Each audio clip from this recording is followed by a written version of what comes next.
자, 지금 우리는 교회를 어떻게 세울 수 있는지에 대해서 계속 말씀을 상고하고 있습니다. 우리가 잘 속는 게 있어요. 그게 뭐냐면 들었기 때문에 나는 순종하고 있다고 생각하는 건데요. 여러분, 들은 거하고 순종 완전히 별개입니다. 정직하게 직면하시고 들은 말씀에 한번 순종을 시도해 보시기를 바랍니다. 자, 지난주 설교 좀 읽어보겠습니다. 시작.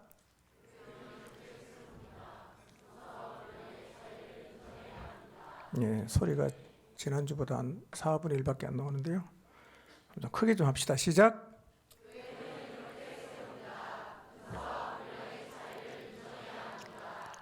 아멘. 자, 여러분이 반응하는 것은 저를 응원하는 겁니다. 여러분이 반응을 안 하는 것은 저를 힘 빠지게 하는 겁니다. 아멘? 예. 화이팅 합시다. 예. 하나님은 각 사람을 두 가지가 다르게 만들었어요. 하나는 뭐지요? 은사입니다. 하나는 분량이에요. 우리가 봐도 사람이 다 다르죠? 잘하는 것도 다 다르고요. 좋아하는 것도 다 달라요. 분량은 어떤가요? 그것도 다 달라요. 달란트 비율을 보면 5달란트, 2달란트, 1달란트. 10골 권세, 5골 권세 다 달라요. 자, 은사와 분량이 다른데요. 이 다양함은 통일성을 이룰 수 있다면 그거는 진짜 축복이 됩니다. 다양함은요, 불편함이 아니라 사실은 축복입니다. 우리 육체 안에 지체가 굉장히 많지 않습니까? 근데 놀라운 사실은 완벽한 통일성이죠. 우리는 우리 안에 있는 지체는 서로 비난하지 않습니다. 거부하지도 않아요. 서로 인정하고 보완합니다. 그리고 하나로 움직여요. 주님의 몸인 교회에 필요한 게 바로 이거예요. 이게 진짜 필요하다는 거예요. 우리가 조심해야 될 게 있습니다. 그것은 은사나 분량의 크고 작음을 서열로 생각하지 않아야 된다는 거예요. 절대로 서열이 아닙니다. 세속 가치의 영향이 교회 안에 많이 들어왔죠. 크면 좋고 많으면 좋고 뭐 이런 생각인데요. 은사도 그런 관점에서 서열로 생각하면 교회 안에는 시기와 질투와 분쟁이 가득하고 교회는 지옥이 됩니다. 교회 가기 싫어요. 사단은요, 다양함의 축복을 서열로 생각하게 해서 분열시킵니다. 그러나 은사나 분량은 서열이 아니고요. 하나님은 평가하실 때 많은 걸로 평가합니까? 큰 걸로 평가합니까? 뭘로 평가한다 그랬죠? 충성이 기준이야. 많은 사람도 충성해야 칭찬받아요. 적은 사람도 충성하면 칭찬받아요. 많아도 충성 안 하면 책망받고 적은 사람도 충성 안 하면 책망받는다. 기준이 뭐냐? 큰 게 아니에요. 충성이에요. 그걸 보는 거예요. 그러니까 우리 각자는 어떤 은사, 얼마만큼의 분량을 갖고 있든지 상관없이 하나님 앞에서 뭐 해야 됩니까? 충성해야죠. 바울은요, 자신에게 맡겨진 직분 대단했지 않습니까? 참 대단했어요. 근데 하나님 앞에서 뭘 감사하느냐? 하나님이 나를 충성되이 여겨주신 것을 감사했어요. 하나님 나를 충성되이 여겨주셨다. 이걸 감사했다는 거예요. 우리는 다르지만 다 필요합니다. 우리는 다르지만 다 소중합니다. 우리는 나와 다른 그를 좋아해야 합니다. 어떤 은사를 가지고 있든지 간에 절대로 비교하지 마십시오. 그리고 하나님이 내게 주신 은사에 만족해야 합니다. 하나님 실수하실까요? 그러지 않겠죠? 하나님은 언제나 우리에게 최고의 것과 최선의 것을 주셨어요. 로마서 11장 29절 한번 읽어보겠습니다. 시작. 하나님의 은사와 부르심에는 후회하심이 없느니라. 네, 하나님 은사를 주놓고 쟤한테 잘못 준 것 같아. 이런 게 없다는 거예요. 불러놓고 잘못 불렀네? 이런 게 없다는 거예요. 근데 은사뿐만 아니라 환경과 성별과 외모와 재능 다 내가 선택할 수 없는 거예요. 그렇지만 하나님은 나에게 최선의 것을 주셨다는 사실을 믿어야 합니다. 그런데 이 은사와 분량의 차이를 인정하지 못해서 분열을 일으킨 사례가 성경에 많은데 제가 지난주에 2가지 말씀드렸어요. 아론과 미리암이 누구에게 그랬죠? 모세에게 그랬어요. 고라와 다담과 아비람과 온 그리고 중간 지도자 250명이 누구한테 시기했죠? 모세와 아론에게. 여러분 꼭 기억하십시오. 모세는 모세, 아론은 아론, 고라는 고라, 다단은 다단. 다 소중합니다. 아멘? 다 소중해요. 여러분 나도 소중하지만 너도 소중하단 말이에요. 이걸 꼭 기억하십시오. 나만 소중하고 너는 별 볼 일 없는 게 아니고 나도 소중하고 너도 소중하고 너도 소중하고 다 소중해요. 모세와 고라의 차이는 모세는 우월하고 고라는 열등한 게 아니고요. 무슨 차이입니까? 그냥 역할하고 분량이 다를 뿐이죠. 그게 우월의 관점으로 볼 수 있는 게 아니라는 거예요. 근데 이게 왜 중요하냐? 이걸 우열의 관점으로 보면 공동체가 분열합니다. 싸운단 말이에요. 그래서 모세가 광야 2세대가 기억해야 될 사건을 쭉 얘기하는데 4가지를 얘기하거든요. 그 4가지 중에 하나가 뭐예요? 바로 다단과 아비람의 반역이고 하나님 이 사람들을 징계해서 땅이 입을 벌려서 그들을 삼킨 일을 언급하는데요. 그러니까 역할과 분량을 서열로 이해를 해서 분열을 일으키는 것이 그만큼 심각한 문제라는 거예요. 심각한 문제입니다. 그래서 우리는 다른 은사와 갖고 있는 하나님께 받은 분량이 다 다르지만 이런 자세를 가지고 살아야 됩니다. 첫 번째 한번 읽어봅니다. 시작. 네, 다시 한번 이 시간 다짐하시기 바랍니다. 그를 상관하지 말고 내 길 가면 되는 거예요. 죄는요 이렇게 묻지 마세요. 나는 하나님 앞에서 내 길만 가면 되는 거예요. 예, 누가 그걸 물었어요? 그 베드로도 물었잖아. 그러니까 그 정도로 훌륭한 사람도 묻는 걸 보면 사실은 우리가 성령 인도를 못 받으면요 다 똑같아집니다.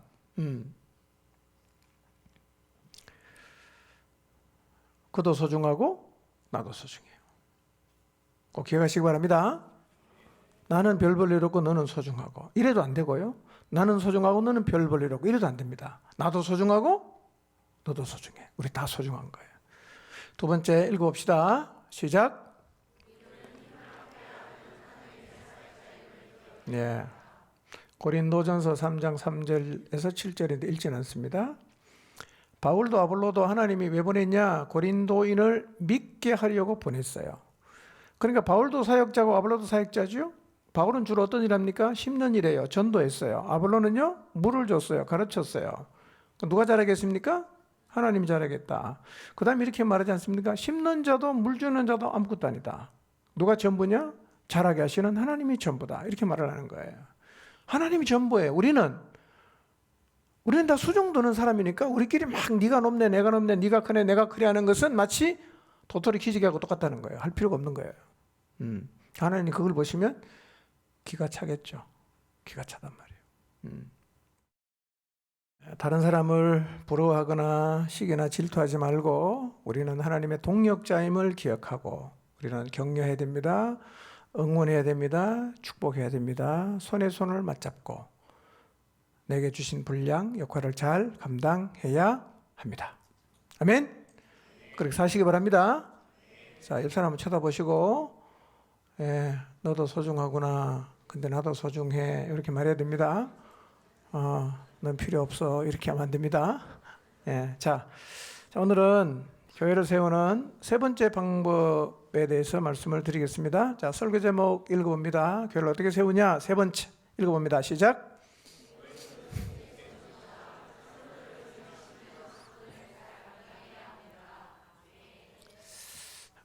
이 제목을 제가 풀어 설명하면 이런 거예요. 성도를 준비시키는 직분을 받은 자들이 그 직분을 잘 감당해야 교회가 세워진다 그 말이에요. 성경에 다 기록되어 있는데 확인해 보겠습니다. 자, 그걸 하기 전에 우리 목장은 지금 하나됨이 지켜지나? 은사와 분량이 다르다는 게 인정이 되어서 진짜 한 몸이 되었나? 그걸 알 수 있는 방법이 있을까요? 자, 여러분의 목장을 보십시오. 지금 한 몸이 된 것 같아요? 진짜 한 몸이 된 것 같아요? 예, 우길 수가 없는 게요. 그 시금석이 딱 있어요. 우리 목장이 진짜 한 몸이 됐나 확인할 수 있는 방법이 있어요. 자, 성경 봅니다. 고린도전서 12장 26절 27절입니다. 읽습니다. 시작. 만일 한 지체가 고통을 받으면 모든 지체가 함께 고통을 받고 한 지체가 영광을 얻으면 모든 지체가 함께 즐거워하느니라. 너희는 그리스도의 몸이요 지체의 각 부분이라. 자, 한 몸인지 아닌지를 확인하는 방법은 이거예요. 고통을 같이 받냐, 영광을 같이 받냐 이거예요. 한 지체가 아프다? 나도 아픈가? 한 지체가 영광을 받았다? 내가 진짜 기쁜가? 이걸 보면 알아요. 이가 아프면 이만 아픕니까? 온몸이 고통스럽습니까? 안 아파봐서 모르겠어요? 위가 아파. 이가 아니고 위가 아파. 그러면 위만 아픕니까? 온몸이 고통당합니까? 발가락이 부러졌어요? 발가락만 아파요? 온몸이 고통당합니까? 당연한 얘기죠? 머리가 너무 좋아서 시험만 치면 100점이야. 그래서 상을 받고 영광을 받았어. 머리만 영광을 받나요? 온몸의 영광을 받나요? 온몸이 영광 받죠? 이상한 일입니까? 너무 당연한 일이죠? 진짜 한 몸이 된 걸 알 수 있는 방법은요, 그의 고통이 나의 고통이 되는 거야. 그의 영광이 나의 영광이 되는 거예요. 근데 그의 아픔에 나는 관심이 없어. 그가 영광을 받으면 배가 아파.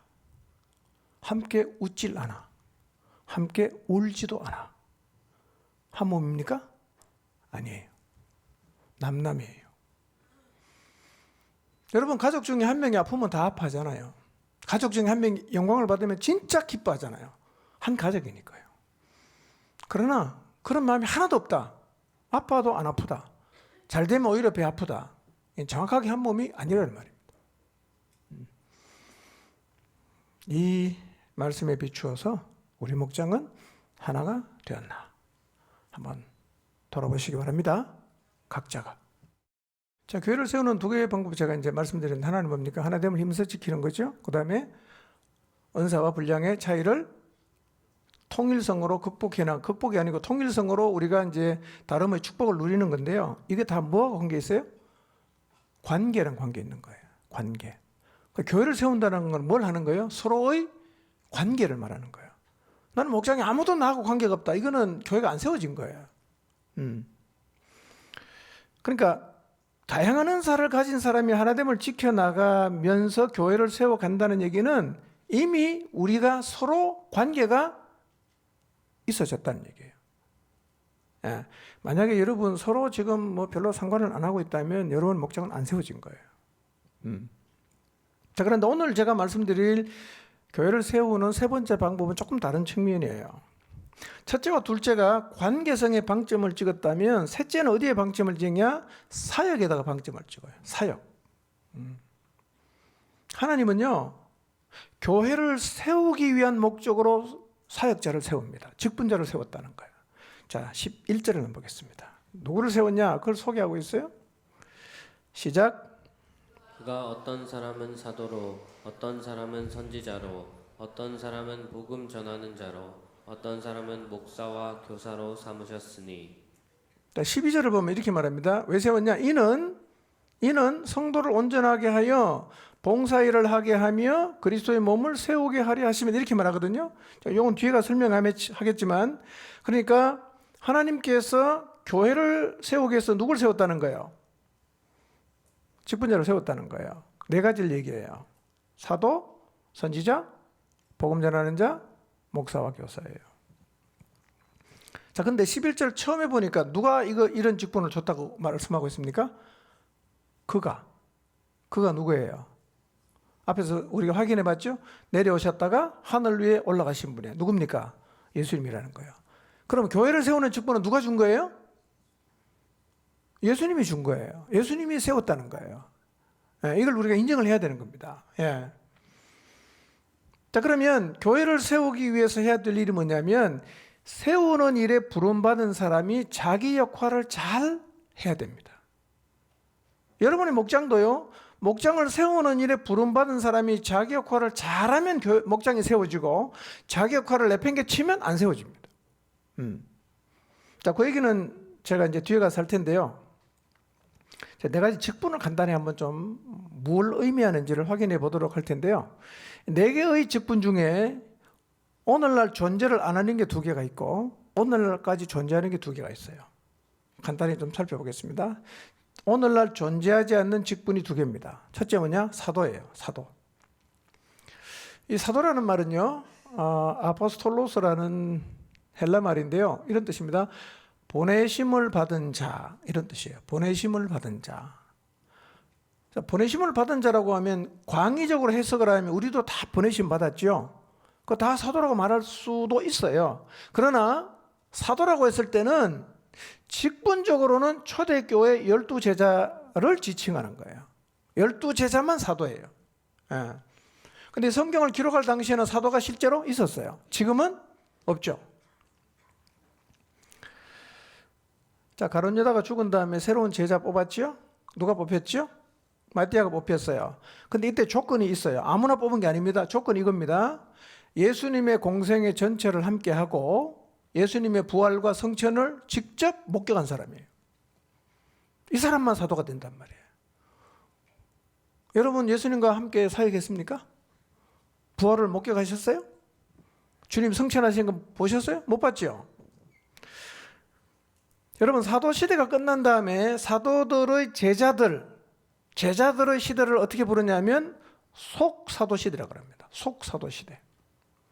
그리고 속사도 시대가 끝난 다음에 교회가 세워지고 성령께서 교회를 통해서 일하셨는데 그래서 그때부터 시작해서 오늘날까지는 어떤 시대라고 말하냐면 교회 시대라고 말을 합니다. 자, 두 번째, 교회를 세우기 위해서 주신 직분 두 번째는 선지자였어요. 선지자. 여러분 선지자는요 어떤 일을 하냐면 백성 앞에서 잘못된 길을 가르쳐줘서 진리의 길을 가게 하고 미래에 일어날 일을 미리 말해줘서 회개해서 그런 일이 일어나지 않도록 하고 하는 역할이 선지자들이 주로 한 역할이었는데 예수님 시대 때 선지자가 한 명 있었습니다. 누굽니까? 침례 요한이에요. 마지막 선지자라고 보는 거예요. 자, 오늘날 선지자 역할이 필요할까요? 필요하지 않을까요? 오늘날 필요하지 않습니다. 오늘날은 선지자가 있어서도 안 됩니다. 왜냐하면 선지자의 역할을 누가 계승했냐? 성경이 계승하고 완성한 거예요. 선지자 역할을 지금 누가 하느냐면 성경이 하는 거예요. 성경에 다 기록해 놨거든요. 구약 37권은 AD 90년 얌니아 회의에서 정경으로 확정이 되고요. 신약 성경 27권은 397년이죠. 카르타고 공의에서 확정이 됐어요. 그 이제 성경, 우리가 들고 있는 성경이 그렇게 이제 만들어졌단 말이에요.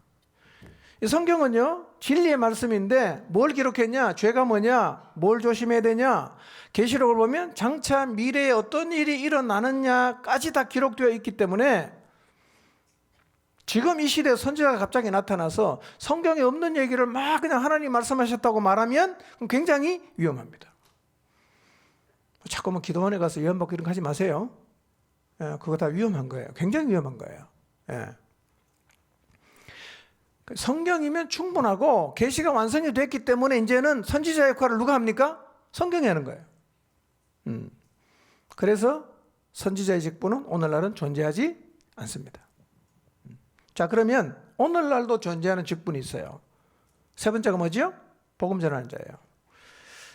이 직분은 오늘날도 존재를 한다고 보는데요. 어떤 사람이 복음 전하는 자인가? 교회가 없는 곳에 가서 복음을 전하고 교회를 세우는 선교사님이나 전도자들을 복음 전하는 자로 볼 수 있고요.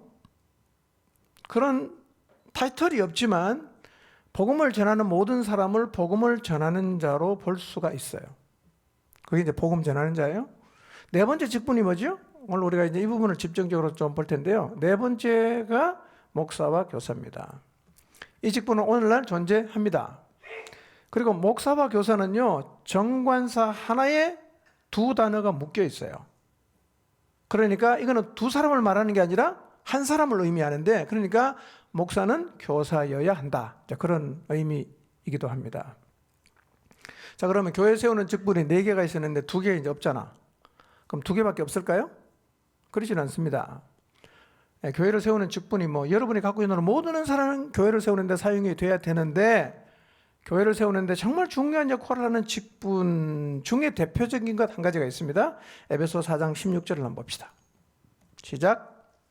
그에게서 온 몸이 각 마디를 통하여 도움을 받음으로 연결되고 결합되어 각 지체의 분량대로 역사하여 그 몸을 자라게 하며 사랑 안에서 스스로 세우느니라. 자, 온몸이 어떻게 연결되죠?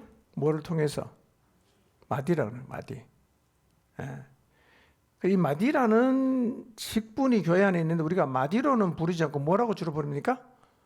목자라고 부르는 거예요. 마디의 역할이 뭡니까? 뭐뭐의 중간중간에 마디가 다 있는데요. 이 마디는 뭐뭐의 위와 아래를 연결하는 역할을 해요. 우리 몸 안에 한 360개 내외의 마디가 있다고 하는데요. 주님의 몸인 교회에도 그런 마디가 있어야 된다는 거예요. 위와 아래를 연결해주는 마디가 있어야 되는데, 이 마디가 사실은 교회를 세우는데 굉장히 중요한 역할을 해요. 그래서 오늘은 목사와 목자가 교회를 세우는데 무슨 일을 해야 되는가에 대해서 좀 말씀을 드리도록 하겠습니다. 자, 아까 말씀드리긴 했지만요, 예수님께서 왜 목사와 목자, 교사 같은 직분자를 세웠을까요? 왜 세웠을까요? 자, 12절 봅시다. 아까 잠깐 말씀드렸는데 12절 봅시다. 자, 내가 이 직분 세우는데 이는 12절 시작. 이는 성도를 온전하게 하여 봉사의 일을 하게 하며 그리스도의 몸을 세우려 하심이라. 그러니까 11절에 나와 있는 직분의 목적이 뭐예요? 결국은 그리스도의 몸을 세우는 거예요. 어떤 방식으로 세웁니까? 성도를 온전하게 하고 봉사일을 하게 해서 세우는 거예요. 이게 방식이란 말이에요. 자, 그러면 성도를 온전하게 한다는 게 무슨 뜻일까?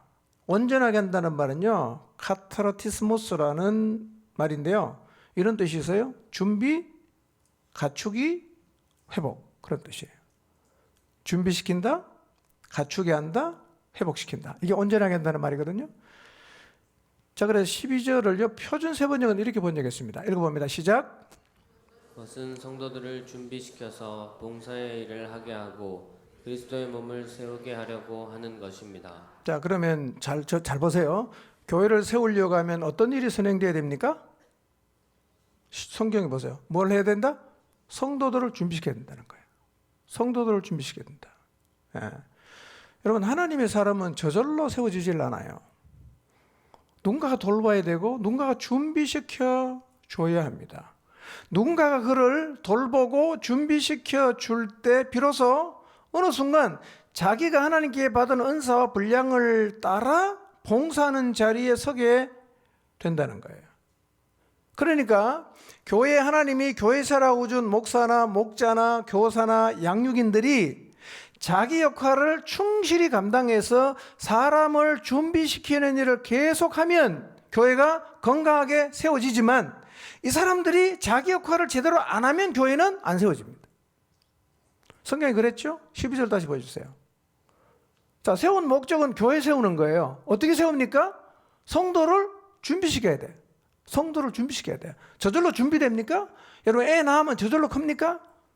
아니죠. 먹여야 되고 돌봐야 되고, 때로는 훈계해야 되고 가르쳐야 되고 다 해야 되잖아요. 똑같은 거예요. 자, 그러면 목사와 목자가 구체적으로 뭘 해야 되냐? 어떻게 하면 사람이 준비가 되냐? 골로새서 1장 24절 25절을 봅니다. 시작. 나는 이제 너희를 위하여 받는 괴로움을 기뻐하고 그리스도의 남은 고난을 그의 몸된 교회를 위하여 내 육체에 채우노라. 내가 교회의 일꾼 된 것은 하나님이 너희를 위하여 내게 주신 직분을 따라 하나님의 말씀을 이루려 함이니라. 자, 교회 세우는 일에 부름을 받은 직분자의 자세가 이래야 됩니다. 바울과 똑같아야 돼요. 지체를 위해 받는 괴로움을 기뻐하고 그리스도의 남은 고난을 자기 육체에 채우겠다라는 자세를 갖는 것이 중요합니다. 이런 자세로 바울이 교회를 세우는데요. 그러면 교회를 세우기 위해서 구체적으로 한 일이 뭔가? 그게 이제 28절, 29절에 나와 있어요. 한번 잘 보십시오. 자, 시작. 우리가 그를 전파하여 각 사람을 권하고 모든 지혜로 각 사람을 가르침은 각 사람을 그리스도 안에서 완전한 자로 세우려 함이니 이를 위하여 나도 내 속에서 능력으로 역사하시는 이의 역사를 따라 힘을 다하여 수고하노라. 자, 28절에 보니까 몇 가지 일을 바울이 했던 것 같습니까? 보세요. 몇 가지 했는 것 같아요? 몇 가지 했죠? 한 가지? 두 가지? 세 가지? 네 가지? 몇 가지인 것 같아요? 좀 보세요. 18절에. 세 개죠, 세 개. 첫째 뭐였어요? 예, 그가 누구예요? 예수님이죠. 그를 전파하고, 그 다음에 각 사람을 권하고, 그 다음에 각 사람을 가르치고, 이걸 했다는 거예요. 이게 바울이 한 거예요. 이게 바울이 사람을 세우기 위해서 한 일이에요. 우리는 어떻게 하면 될까요? 똑같이 하면 돼요. 똑같이. 그러니까 교회를 세우는 일꾼이 사람을 준비시키기 위해서 해야 될 일이 세 가지가 있는데 한번 살펴봅시다. 첫째 뭐죠? 그리스도를 전하는 거예요. 여러분, 오늘날은 교회에 나오면 다 그리스도를 알고 믿고 있다고 우리가 생각을 하기 때문에 그리스도를 잘 안 전해요. 잘 안 전한단 말이에요. 그러다 보니까 오늘날 교회는 다니는데 그리스도를 모르는 사람이 너무 많아요. 예수님 믿는 게 뭐냐? 몰라요. 왜 믿어야 되냐? 몰라요. 그래서 믿는 게 너는 뭘 믿냐고 물으면 대답을 못 합니다. 나 그냥 열심히 다닌다고. 이렇게 대답하는 사람도 있어요. 나는 무조건 믿어요. 무조건 믿어. 이렇게 합니다. 억수로 믿으면 좋은 것 같죠? 무조건 믿으니까요. 근데 무조건 믿는 사람은 얼마 안 가면 무조건 안 믿습니다. 설명할 수가 없어요. 난 무조건 안 믿겠다, 자기는. 여러분, 믿는 거는 무조건으로 믿는 게 아니고 뭘 믿는지 내용이 있어야 됩니다. 알고 믿어야 된단 말이에요. 뭘 믿냐? 나 이걸 믿는다. 이렇게 말을 해야죠. 무조건 믿는다. 이렇게 말하면 안 됩니다, 여러분. 여러분, 예수님이 뭘 믿어요? 그걸 말할 수 있어야 된다는 거예요.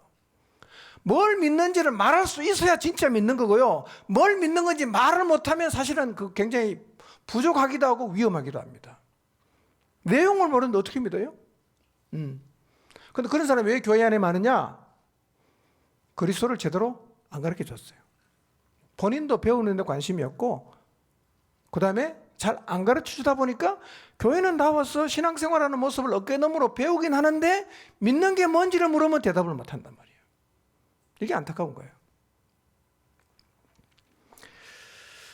여러분, 믿는 게 뭔지를 말을 못하고 내가 믿는지 안 믿는지 잘 모르겠다 이런 분은요, 복음을 배워야 됩니다. 말씀을 정확히 다시 배워야 됩니다. 예. 사실은 예수님을 안 믿으면 신앙생활 하는 게 아니에요. 종교인 생활이죠. 신앙생활 시작이 안 된 거예요. 최근에 어떤 분이 그런 고백을 하더라고요. 자기가 오래 교회 다니는데요, 말씀을 계속 들어보니까 자기는 안 믿는 것 같대요. 믿고 싶대요. 정직하기 좋습니다. 정직하기 좋죠. 안 믿으면 믿어야 되지 않겠어요? 그리스도를 전하는 건요, 우리가 생각하는 것 이상으로 중요합니다. 생각 이상으로 중요해요. 자, 두 번째는 뭐 해야 되냐? 사람을 준비시킨다는 두 번째 의미, 준비시키기 위해서 해야 되는 두 번째 일이 뭐냐면 각 사람을 권하는 거예요. 권하는 거. 권한다는 말은 누데테오라는 말인데 이런 뜻이 있습니다. 경고한다, 충고한다, 바로잡는다, 이해시킨다, 고친다, 명심하게 한다, 여러 뜻이 있는데요. 이 권하는 일을 해야 됩니다. 목사도, 목자도, 양육인도 권하는 일을 해야 돼요. 물론 일에는 많은 지혜가 필요합니다. 그냥 대놓고 막 그냥 그렇게 들어가면 안 되고요. 기도가 많이 필요하고 사실은 연습도 많이 필요한 영역이긴 한데요. 목자가 해야 되는 중요한 일 중에 하나가 뭐냐면 권하는 일이에요. 맡겨주신 영혼에게 관심이 많아요. 그를 만나고 때로는 길을 말해주고 함께 고민도 하고 때로는 교정도 해주고, 때로는 고치기도 하고, 충고도 하고. 그게 사람을 세워가는 과정에는 절대적으로 필요한 거예요. 여러분 집에서 애나 키워보십시오. 가만 내버려두면 제대로 큽니까? 얼마나 잔소리를 많이 합니까? 어릴 때는 뭐 요거 하지 마라, 요거 해라 계속 말해야 되지 않습니까? 그런데 애가 엄마한테 이렇게 말하는 거예요. 나도 태어났어요. 나한테 간섭하지 마세요. 이렇게 말하면 걔가 어떻게 되겠어요? 이 아이가 어떻게 될까? 예, 그거 진짜 괴물 되는 겁니다. 되게 사람들은 자기를 잘 못 봐요. 성경에 예수님도 말씀하셨잖아요. 자기 눈 속에 뭐가 있어요? 들보가 있어. 못 봐요. 다른 사람 눈에 있는 뭐 봐요? 티는 본단 말이에요. 들보가 뭐예요? 전봇대잖아. 자기 안에 전봇대는 못 봐. 허물이 그만이 큰데 다른 사람 뭐는 봐요? 조그마한 티는 본다는 거예요. 그만큼 우리는 우리 자신을 잘 못 봐요. 그러니까 곁에서 그 부분을 볼 수 있도록 도와주는 거죠. 때로는 훈계도 하고, 때로는 교정도 하고, 때로는 충고도 하고. 사람을 세우려면 그런 일은 필연적으로 해야 되는 거예요. 그런데 미숙함에도 불구하고 권함을 받는 것을 거부하면 그 사람의 신앙이 자라기가 어렵습니다. 어렵습니다. 온전한 사람으로 세워지기를 여러분 정말 원한다면 마음을 열고 권함을 받으시기를 바랍니다. 사역자의 훈계와 충고를 귀 기울여 들으셔야 합니다. 이 시대의 영향을 받아서요, 권위를 인정 안 하는 흐름이요 굉장히 강하게 교회 안까지 밀고 들어왔어요. 똑같다는 거예요. 똑같다. 나도 성경 읽는다. 나도 기도한다. 그럼 됐지. 뭘 자꾸 주제넘게 감나라 대추나라 잔소리하냐. 이제 이런 태도를 가진 건데요. 여러분 이런 태도를 가지면 다듬어지기 어렵습니다. 그냥 왜곡되고 비뚤어진 채로 그냥 가는 거예요. 안타깝습니다. 이런 사람의 특징이 뭐냐? 관계가 안 됩니다. 관계가 안 되는 거예요. 혼자는 큰 소리 치는데 옆 사람은 관계가 하나도 안 되는 거예요. 여러분 수평적 관계가 안 되는 거는요, 내 인격에 지금 문제가 있다고 봐야 됩니다. 교회 세우려면 뭐가 돼야 됩니까? 수평적 관계가 굉장히 중요합니다, 여러분. 다듬어져야 돼요.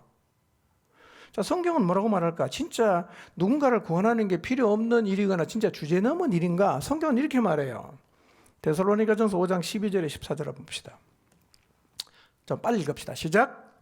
형제자매 여러분, 우리는 여러분에게 부탁합니다.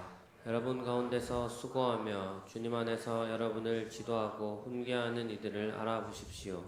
그들이 하는 일을 생각해서 사랑으로 그들을 극진히 존경하십시오.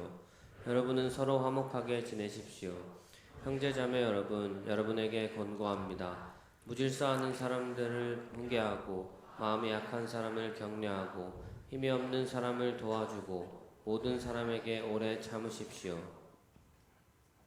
12절에 보면 훈계하는 이들을 알아보십시오 그랬죠. 이게 무슨 말이냐면 존중하라는 말이에요. 여러분을 사랑해서 구원해주고 충고해주는 것은 존중받을 일이지 이상하거나 주제 넘은 일이 아닙니다. 성경이 그렇게 말하고 있어요. 13절을 보십시오. 그들이 하는 일을 생각해서 사랑으로 그들을 극진히 존경하십시오.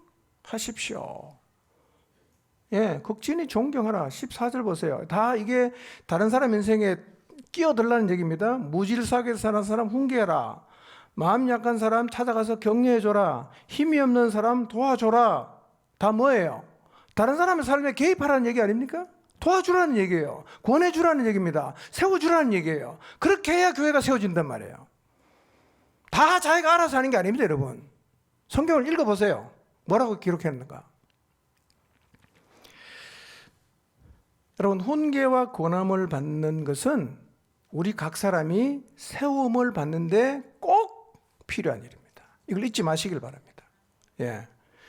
오히려 진짜 문제가 뭐냐면요, 목장의 지체에게 주님의 은혜가 임해도 관심이 없고 문제가 생겨도 관심이 없고 전혀 권하지 않는 게 문제지요. 사랑으로 다가가서 훈계하고 경고하는 거는요, 그거는 존중받을 일이고, 예, 존경받을 일입니다, 여러분. 이걸 받아들이시기 바랍니다. 예. 그리고 하나 기억하십시오. 예수님을 믿고 구원받으면 다 똑같습니까? 그렇지 않습니다, 여러분. 영적으로도 어린아이가 있어요. 자, 고린도전서 13장 11절입니다. 시간 없어서 읽지는 않습니다. 자, 영적인 어린아이가 있어요, 없어요? 있습니다, 여러분. 태어나면 다 똑같은 게 아니에요. 어린아이니까 말하는 것도 어린아이 같고 깨닫는 것도 어린아이 같고 행동하는 것도 어린아이 같겠죠. 언제 어린아이를 버립니까? 장성할 때 버리는 거예요. 어떻게 장성합니까? 권함을 받아들이고 교정되면서 빚어지고 만들어지고 장성하는 거예요. 혼자 되는 게 아니란 말이에요. 여러분, 아이가 태어나는데 가정이 없다, 지 마음대로 자란다, 건강하게 자랍니까? 안 자랍니다. 가정에서 부모 간섭이 있고 잔소리하고, 때로는 선을 정해주고, 그렇게 해야 아이가 자라면서 건강해지고 성숙해지는 것하고 똑같은 거예요. 혼자 알아서 하겠다고 말하지 마시기 바랍니다. 성경을 읽어보세요. 그렇게 안 돼 있어요, 여러분. 우리 시대 사고하고 성경하고 다르면 뭘 따라가야 됩니까? 성경을 따라가야죠, 성경을. 요한일서 2장 14절입니다. 읽지는 않습니다. 보세요. 아이들이 있잖아요, 영적으로. 뭐가 있어요? 아비가 있어요. 또 청년이 있지 않습니까? 아이는 자랄 때까지 부모가 옆에서 따라다니면서 잔소리 됩니다. 길가로 나가지 마라, 밥 먹어야 된다, 이거 하면 안 된다, 저거 하면 안 된다, 잔소리 많이 하죠. 그 이상한 겁니까? 그거 사랑 아니에요? 막 내버려두고 지 마음대로 자라게 하는 부모는 사실은 저 사람 부모 맞나? 이렇게 우리가 생각되지 않습니까? 여러분, 권하지 않는 게 이상하지요. 권하는 거는 진짜 사랑이고 헌신이에요. 여러분, 꼭 한 가지만 기억해 주세요. 목자는 시간이 남는 사람들이 아니에요. 돈이 남아도는 사람 아닙니다, 여러분. 목자가 양육하지 않은 거 펑크내면요, 자기 시간 없어서 펑크냈다는데, 목자는요, 시간이 남아도입니까? 아니에요. 헌신하는 거예요. 희생하는 거예요. 그걸 알아줘야 돼요, 여러분들도요. 여러분, 누군가의 시간 내줘보세요. 쉬운 일인가? 한두 번도 아니고 계속 시간 내주는 거예요. 주님 사랑하는 마음이 없고 하나님의 부르심에 대한 소명이 없으면 할 수 없는 일입니다. 그걸 감사한 줄 아시기를 바랍니다. 그 사람들 시간 남아 도는 사람들 아닙니다, 여러분. 여러분보다 더 바쁜 사람 많아요. 피 같은 시간이에요. 셋째, 사람을 준비시키게 뭐 해야 되냐? 12절에 뭐라 했어요? 골로새서 1장 28절에 가르치는 거예요. 가르쳐라. 영적으로 무지한 영혼은 가르쳐야 됩니다. 여러분, 말씀으로 양육하고 가르치는 거 참 중요해요. 여러분, 1대1로 계속 만나서 가르치시기 바랍니다. 안 가르치면 안 자라요. 여러분, 예수님께서 공생애를 사시면서 제일 많이 하는 게 세 가지가 있어요. 3대 사역에도 이렇게 말해요. 그게 뭐냐? 가르치는 것, 전파하는 것, 고치는 것, 치유하는 거였어요. 이거 제일 많이 하셨어요. 왜 가르쳤을까요? 인간은요, 안 배우면 모르는 존재예요. 안 배우면 몰라요. 가르쳐야 됩니다. 끝없이 우리는 배워야죠. 사도행전 2장 24절에 보면 예수님만 열심히 가르친 게 아니라 사도들도 열심히 가르쳤어요. 열심히 가르쳤어요. 우리는요, 우리도 열심히 가르쳐야 됩니다. 혹시 목장 안에서 개인적으로 양육하고 가르치는 일이 멈췄습니까? 다시 시작하시기 바랍니다. 가르치는 일이 없이는 사람이 세워지질 않습니다, 여러분. 여러분, 혹시 우리 교회 다니고 목장에 속해서 단 한 번도 개인 양육 받은 적이 없으면요, 여러분 신앙 잘 안 자랍니다, 여러분. 개인 양육 받으시기 바랍니다.